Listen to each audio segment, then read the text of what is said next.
Hello, I'm Jordan Possig, and welcome to Synth-Reviews. Today, I will be talking about a virtual synthesizer called Vital. Now, Vital is a wavetable synthesizer that basically generates wavetable versions of the capacitor version of the oscillator, for those who remember last week what an oscillator is. Vital is comprised of 3 oscillators, a white noise generator, 2 filters, 3 envelope generators, 4 low frequency oscillators, that can be up to 8, 2 random generators, an effects rack that includes distortion, phaser, chorus, reverb, etc., a matrix and advanced routing matrix. Now, what Vital is it uses calculative synthesis to generate a multitude of different waveforms. For example, if I go onto a new oscillator here, to where it can generate the basic square wave, that can be played, or I can go into like classic fade, which when I scroll,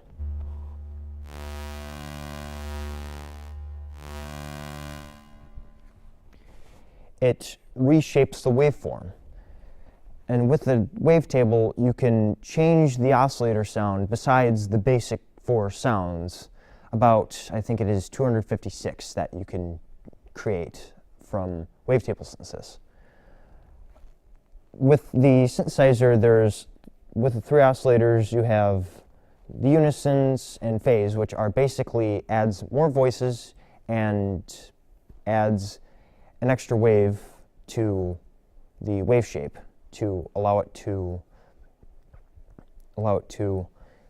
get more of a metallic sound out of it rather than it just being a clean waveform.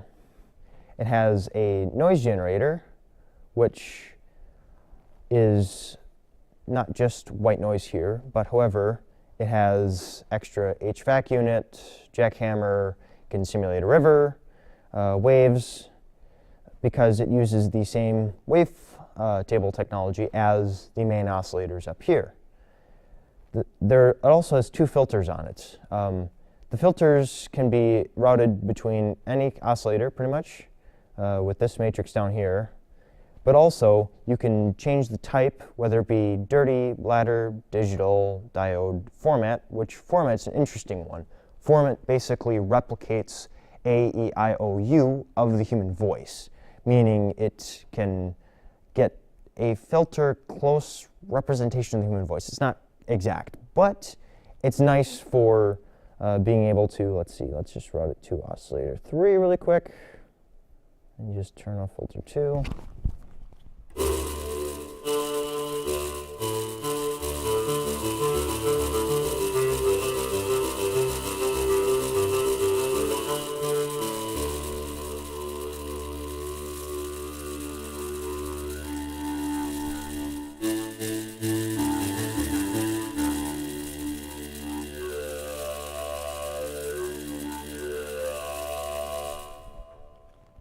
As you could hear it as a E, A, I, O, U kind of sound.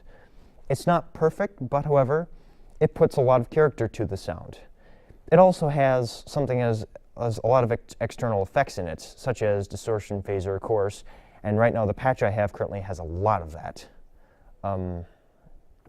It also has 3 standard envelope generators and 3 LFOs.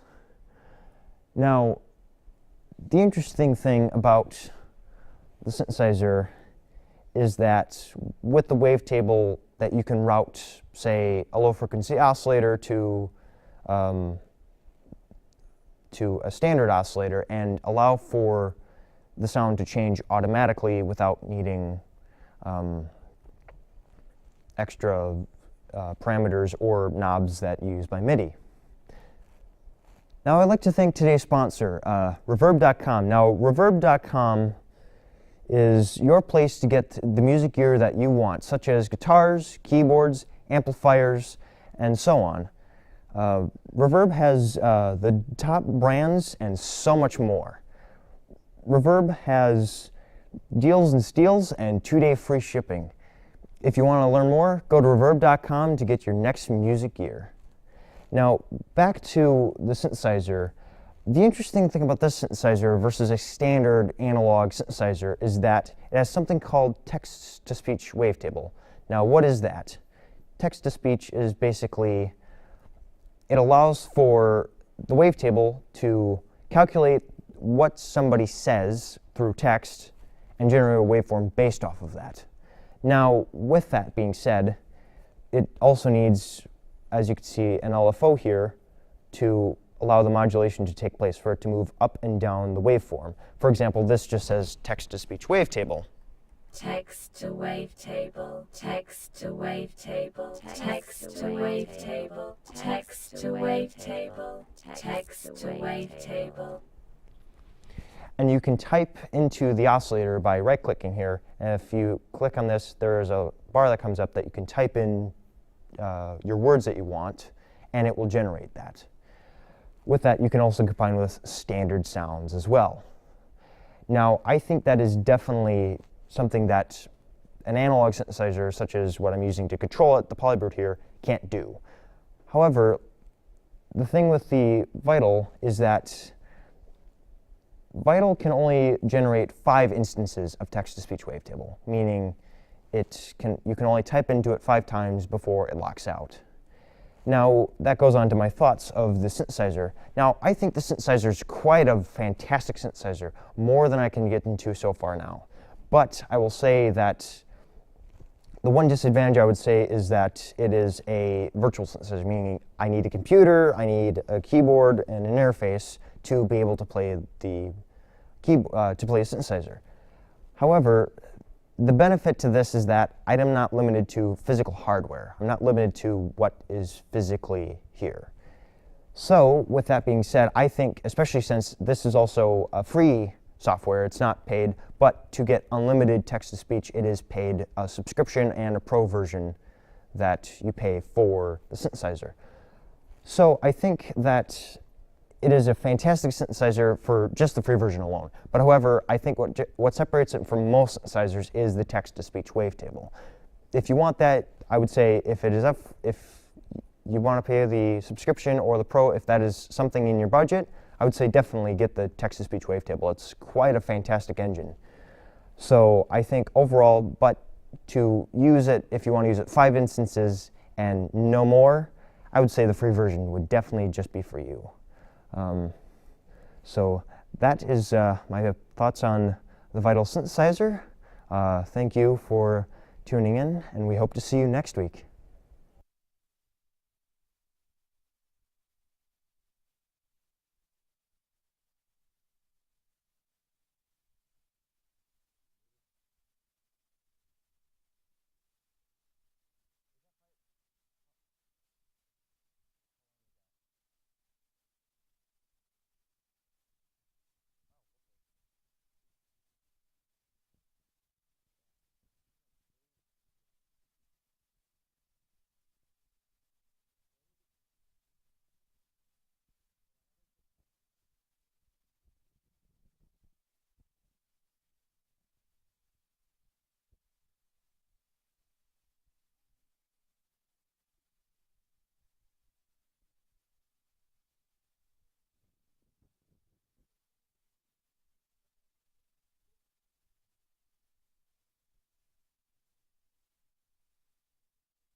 Hello, welcome back to Paint 30 with me, Jen.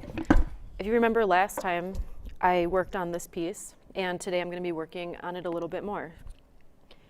So my process for painting is basically intuitive painting, so I don't really plan it out, I just kind of go with whatever comes to my head. So I am going to just add on to this here.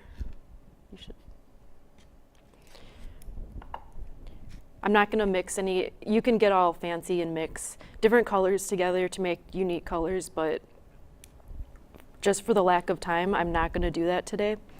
And we are just going to begin painting. I'm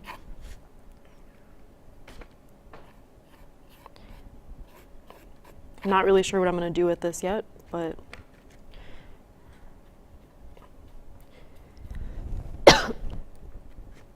I think some white would help make it pop a little bit. Maybe go in between. When you paint, you can use different types of products to make the paint thinner. You can mix a couple different colors together to create like deeper tones, ashier tones, whatever you want to do.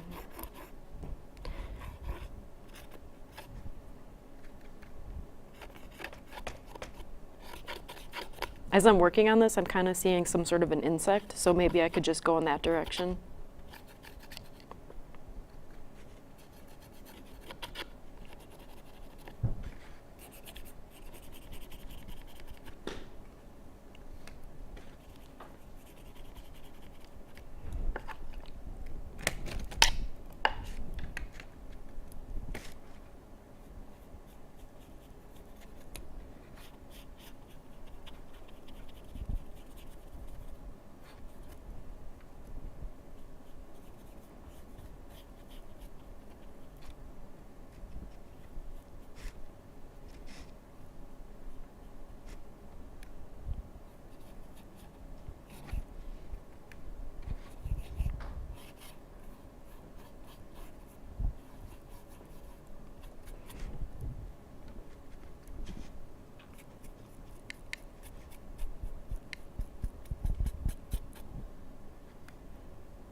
I'm just going to mix these two colors together.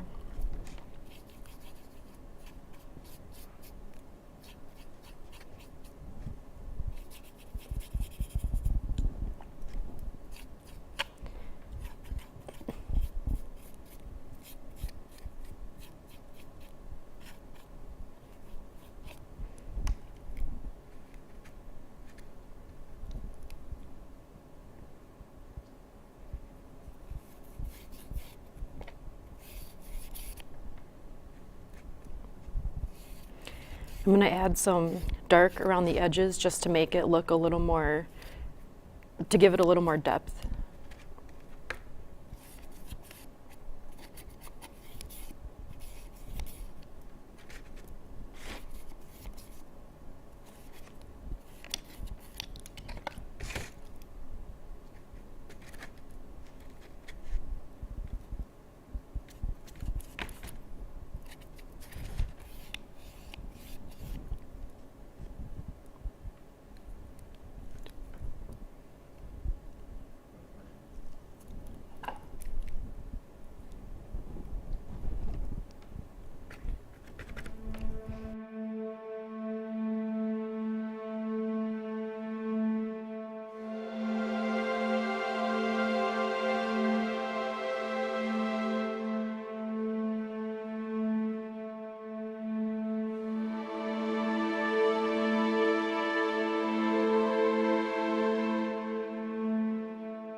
All right, that was a word from our sponsors, Liquitex. It's a paint line you can get anywhere online or in the stores.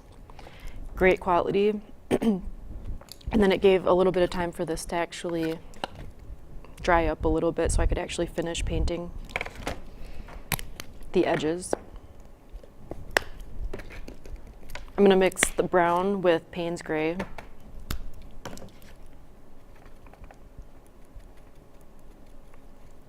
Just to cool off the brown a little bit. And it kind of deepens it.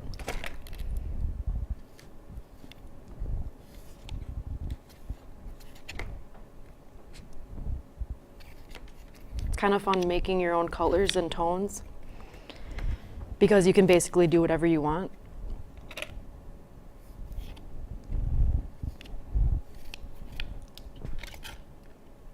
There, some depth in there. It's looking kind of crazy right now, but we'll see what we get done. I normally don't like my paintings until I get to maybe 3/4 of the way done with them, and then they start to come together. So right now it just looks like chaos.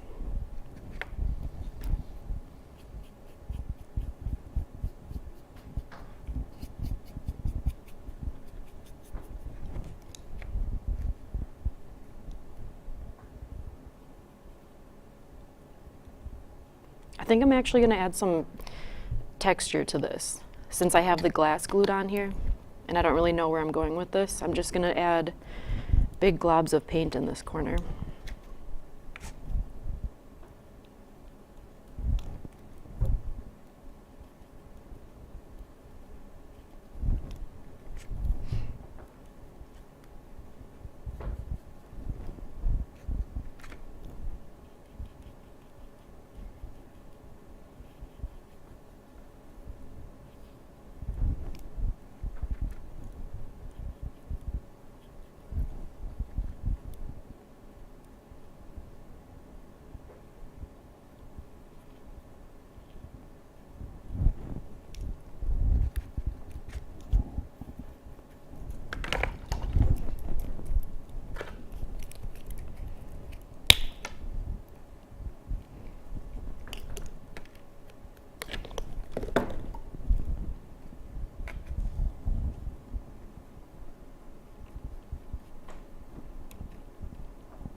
I like to bounce around when I paint because I let the other stuff dry as I work on a different section, and then I can come back to it and actually see what I have going on.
All right.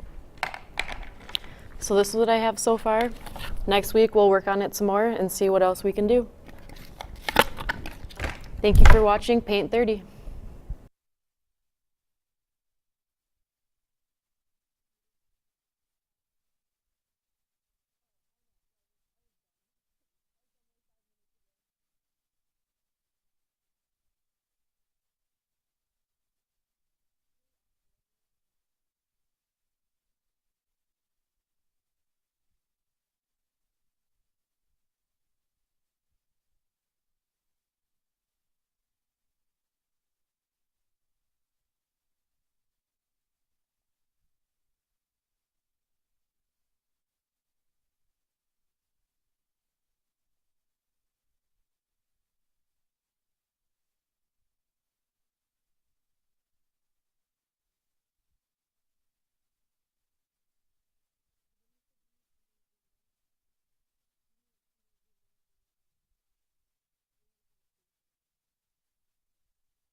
Hello, and welcome to Paperworks. Today's project will be a paper diorama. Simple in concept, a diorama can be as complex or as simple as you want it to be, as you want to make it.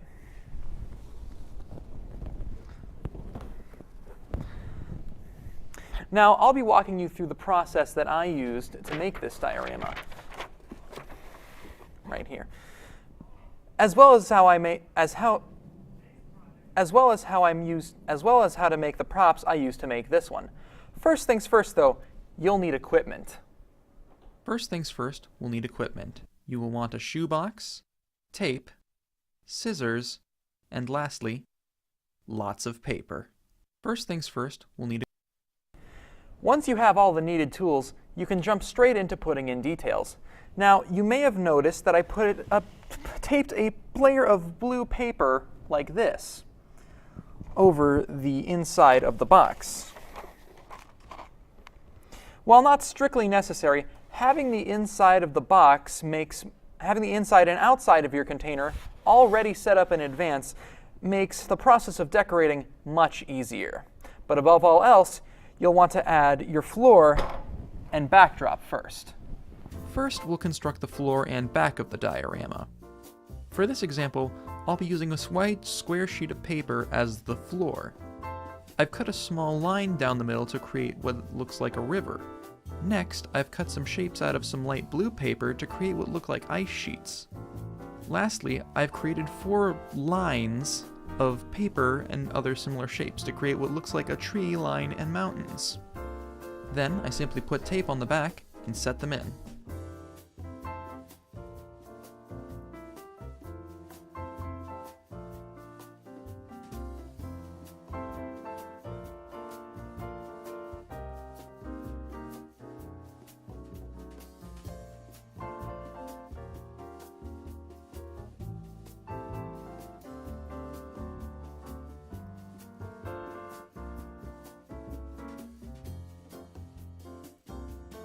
First, we'll construct the floor And now we move on to the fun part.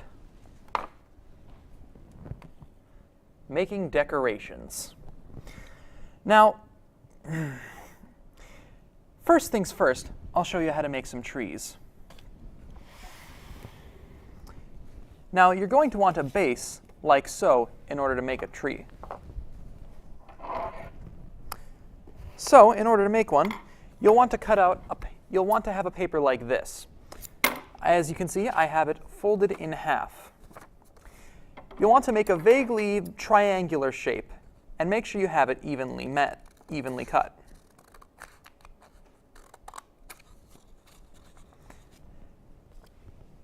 Make sure the base of the triangle is flat and even. Your tree won't be standing if it's not even.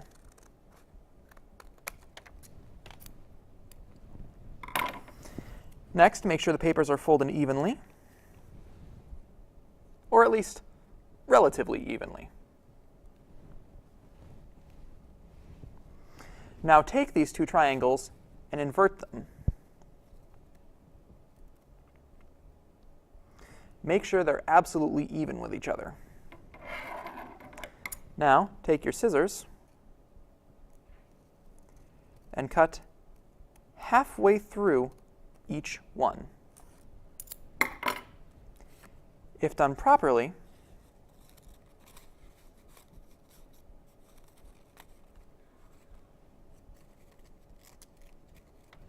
oh, this part's a little tricky, so it might take a moment.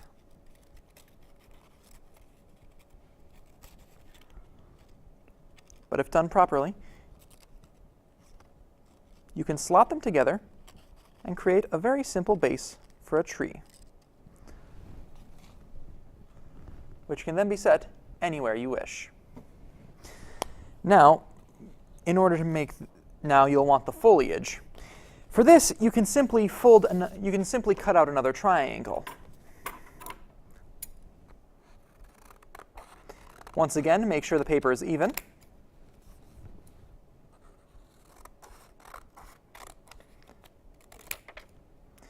However, this time, we're going to cut a small arc across the bottom.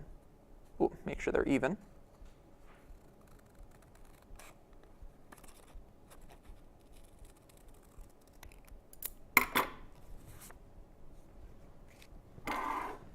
Now we're going to want to tape them together.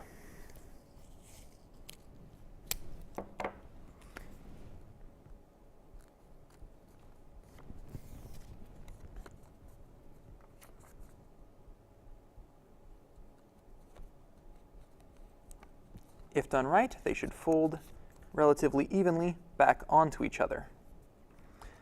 Now to make sure the tree remains together, you're going to want to take another piece of tape and add it back on. Fold the tape halfway in, like so. Then fold the two back together. Now press like this, and you have a tree.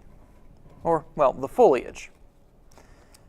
To finish the tree, simply set up your base and place the tree over the top. Oh. Seems the paper I picked for this wasn't exactly the sturdiest. You're going to want to use some more thick paper that actually holds together during your final one.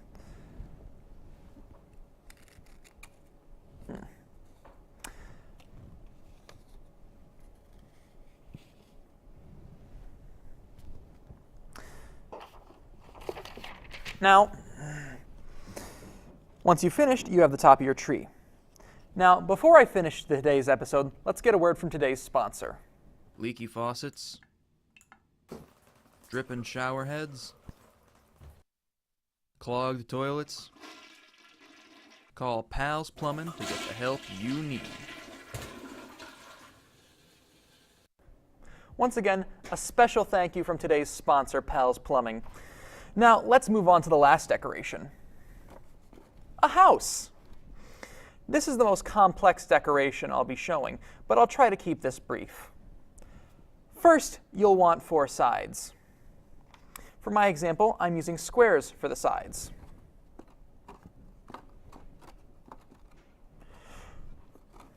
For the roof, you'll want 2 more sides attached properly. Let me take this part off. You can see that the side of this is actually another part of the square. Now you will want it to be a little shorter or longer than the side itself, depending on how tall you want the roof to be.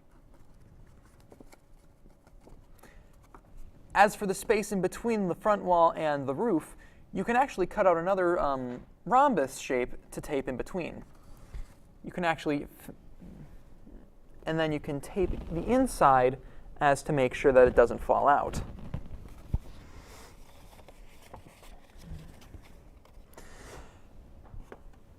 Now, as for extra details like a door, simply, well, cut a line in and out, and you have yourself a functioning door.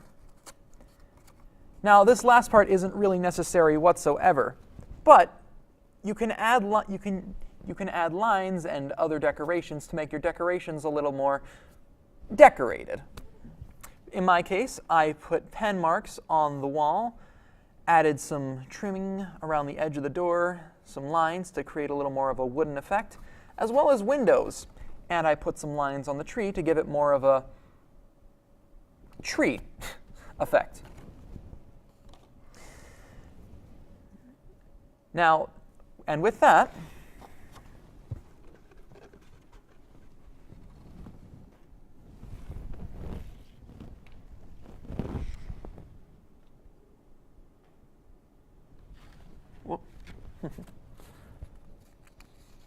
small thing to note about the trees. They're very fragile if not done right, and they're very unstable even so. You might want to have to tape them down.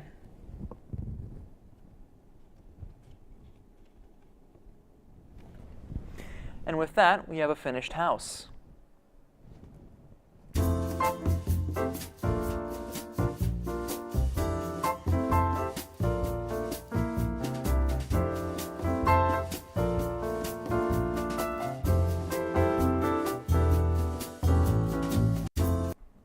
That's all for this episode. This is Paperworks, and thank you for watching.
Check 1, 2, 3, 4.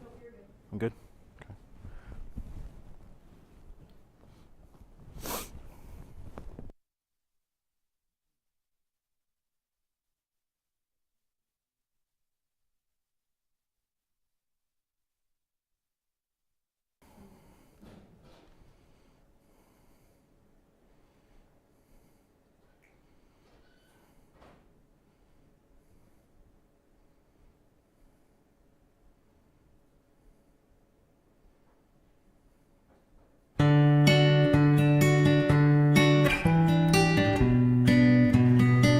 Downtown Norman, Oklahoma. It's not very busy. There's not a lot of foot traffic here.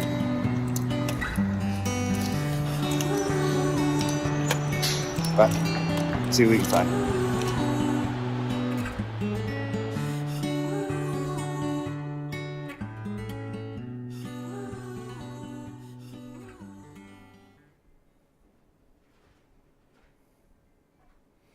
Good afternoon, everyone, and welcome back. My name is Shane Fitzsimmons, and this is News Traveler, where we cover local events and events on the national stage. For this week, we will continue to take our look at how people who live across Middle America feel about current events unfolding at the U.S.-Mexico border. Episode 2 picks up where Episode 1 left off. And without further ado, let's get into that video.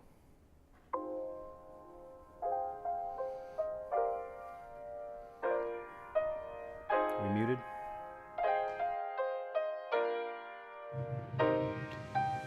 Last week on News Traveler, we visited Dubuque, Iowa, where we heard mixed reactions from residents there about current events at the U.S.-Mexico border. Today we will move farther down the line and engage with folks from another Iowa town, Des Moines. Here you will hear more concern for the plight of the migrants and the humanitarian issues they face both in their home countries and at the border. We will also get our first glimpse of fears some people have about the civil and domestic ramifications of a state at odds with the federal government.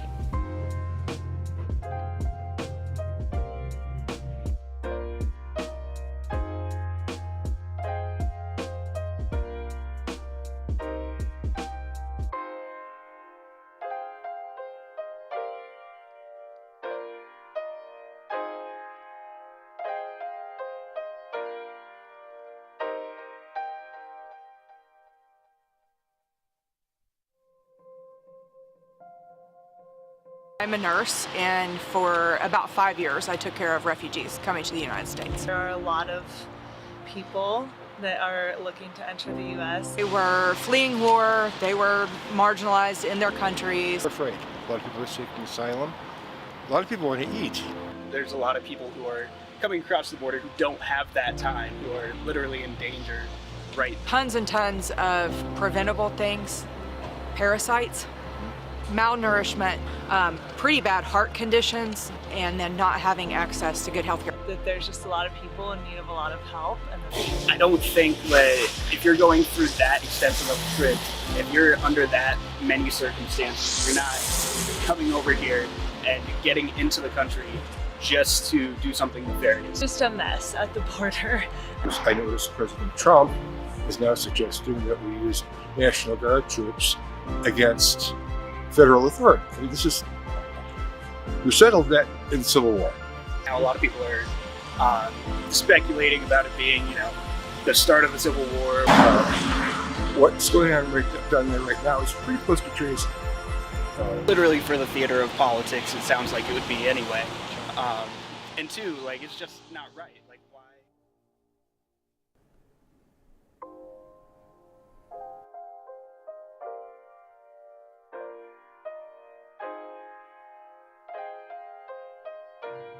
Our time in Iowa has come to an end and we have to keep pushing south. Our next stops will take us to the states of Missouri and Oklahoma, where we will hear different viewpoints from folks who are much more conservative than those we spoke to in Des Moines. Stay tuned for the next episode.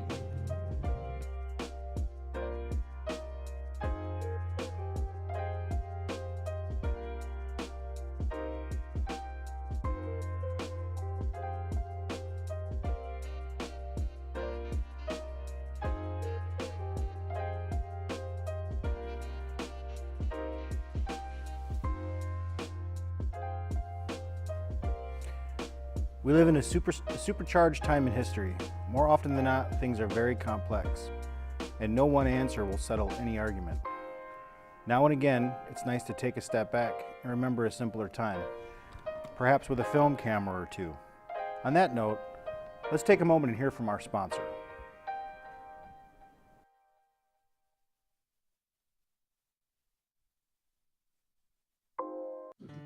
Hey, are you like me and enjoy film photography? Then you probably have a bag full of undeveloped film laying around. Or perhaps you're just dipping your toes in the world of analog and you're not sure where to start. Visit thedarkroom.com, where you can get your film developed for as low as $12. You can even learn a thing or two while you're there. My favorite feature is the Film Index, where you can compare different film stocks and see what other people think about them. Visit thedarkroom.com.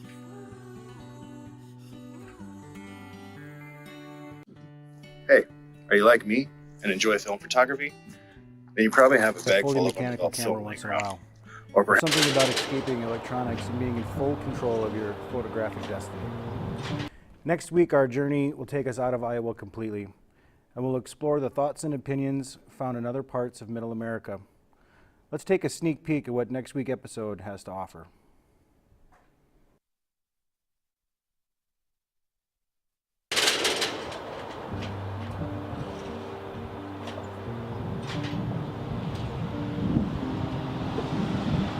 Okay, I'm on the corner of Monroe and East High Street here in Jefferson City, Missouri.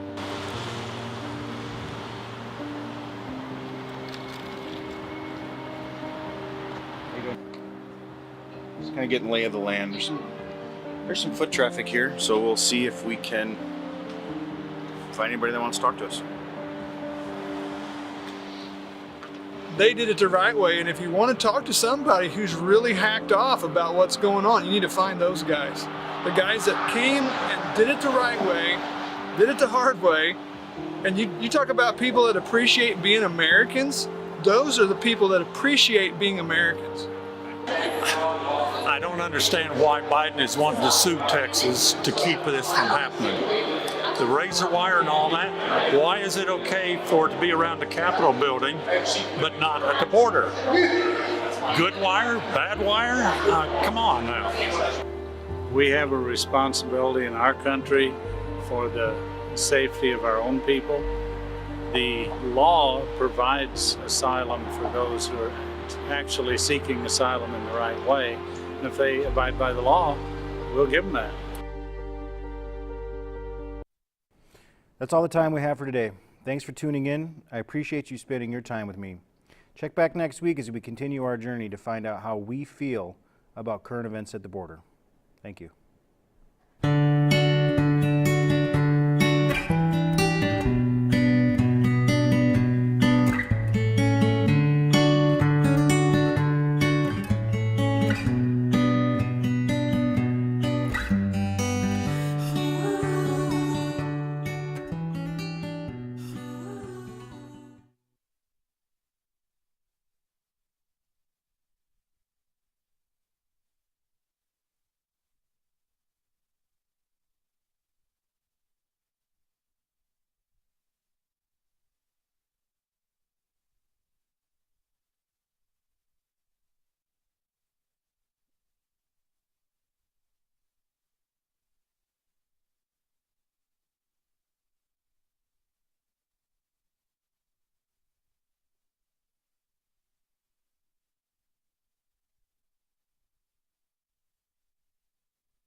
All right, I'm good.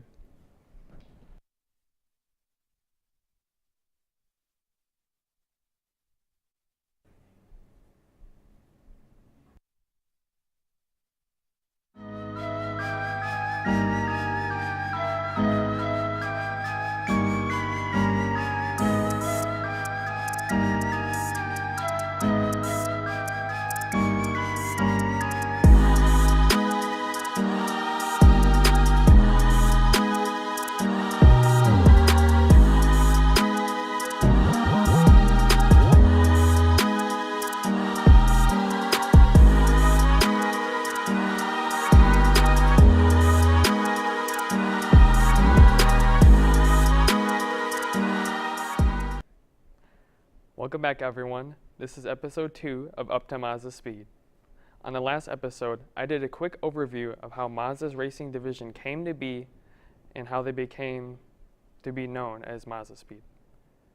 I also mentioned their famous win at the 24 Hours of Le Mans with their rotary engine powered 787B. For today's episode, we will focus on Mazda's future. And this is the part where I have some bad news. Since 2013, Mazda stopped producing vehicles under the Mazda Speed brand. However, don't worry, Mazda has recently released new concept cars under the name Mazda Spirit Racing. This is assumed to be a reboot of Mazda Speed, it is just under a new name. Mazda announced this during the 2024 Tokyo Auto Salon, and they revealed 2 concept cars to the public. The first car is the ND Miata MX-5 Miata. This concept Miata was told to have a 2.0 liter engine, but with modified internals for owners who would want more power than the stock 181 horsepower. Besides power, Mazda decided to take lessons they learned from participating in the Super Taikyu Racing Series, which is Japan's endurance series. This means that the car will have improved suspension and aerodynamics. And finally, the car will have a premium-looking interior. There are racing bucket seats, and the interior uses a lot of Alcantara. There are also 4-point harnesses with Mazda Spirit Racing designs. Now, before we look at the second car, let's hear a word from our sponsor, Clorox.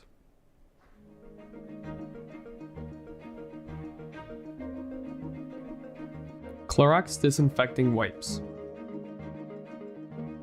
The perfect, bleachless disinfecting wipe that every household needs. Clorox disinfectant wipes clean and disinfect at the same time. Unlike paper towels that spread the bacteria around on the surface you're cleaning. Clorox disinfectant wipes kill 99% of viruses and bacteria, which include Salmonella, E. coli, and the virus that causes COVID-19. Clorox disinfectant wipes can do more than just cleaning tables. You can use it to clean refrigerators, wood surfaces, your phone, and other electronic devices.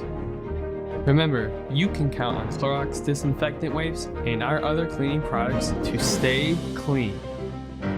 Visit Clorox.com for more information.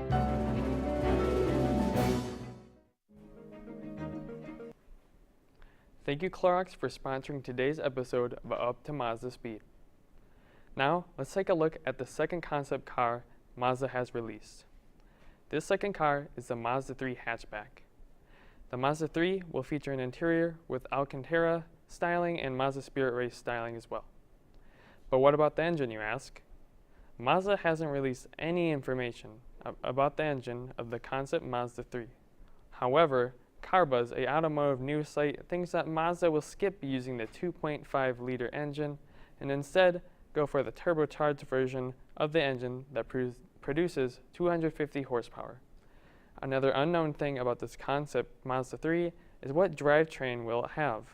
Currently, the regular Mazda 3 has an all-wheel drive option and a front-wheel drive option.